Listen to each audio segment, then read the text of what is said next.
3 ப்ரெட்டை வச்சு ஈஸியான ஒரு ஐஸ்கிரீம் ரெசிபி எப்படி செய்கிறதுன்னு பார்த்துலாமா? இது ரொம்ப ஈஸி தான், டக்குன்னு செஞ்சிடலாம். Welcome to Ammukutty diary. இப்போ நான் 3 ப்ரெட்டு எடுத்திருக்கேன். அதை ஓரத்தில் மட்டும் கட் பண்ணிக்கிறேன். ஓரத்தில் கட் பண்ணிக்கிட்டு நான் மிக்ஸி ஜாரில் போட்டுக்கிறேன்.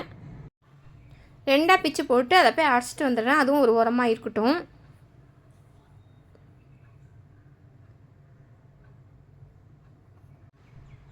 ஒரு சின்ன மிக்ஸி ஜாரில் ஒரு 10 முந்திரி எடுத்து வச்சுருக்கேன், 10 பிஸ்தா எடுத்து வச்சுருக்கேன், ஒரு 10 பாதாம் எடுத்து வச்சுருக்கேன். 3ஐயும் குறைப்பாக நல்லா அரைச்சிட்டு வந்துடலாம். இதுவும் ஒரு ஓரமாக இருக்கட்டும். இப்போ 1 லிட்டர் பால் எடுத்திருக்கேன், நல்லா திக்கான பால் எடுத்திருக்கேன். இது நல்லா கொதிக்கட்டும்.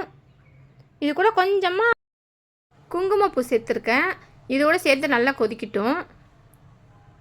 இப்போ நல்லா கொதிச்சிருச்சு. கொஞ்சமாக ஒரு 1/2 டீஸ்பூன் அளவுக்கு ஏலக்காய் தூள் சேர்த்துருக்கேன், ஒரு 1/2 கப் சர்க்கரை சேர்த்துருக்கேன்.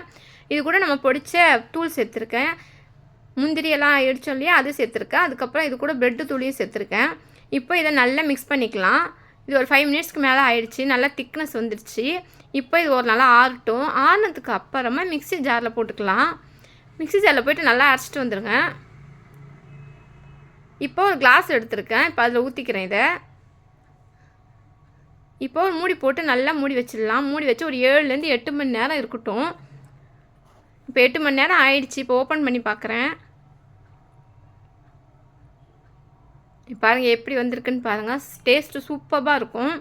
கண்டிப்பாக ட்ரை பண்ணி பாருங்கள். கடைசியாக கொஞ்சமாக பிஸ்தாவும் கொஞ்சமாக ரோஸ் பெட்டலும் சேர்த்துருக்கேன். அவ்வளோதாங்க, ரெடி ஆயிடுச்சு. இந்த வீடியோ பிடிச்சிருந்துச்சுன்னா மறக்காமல் லைக் பண்ணுங்கள், சப்ஸ்கிரைப் பண்ணுங்கள். தேங்க்ஸ் ஃபார் வாட்சிங்.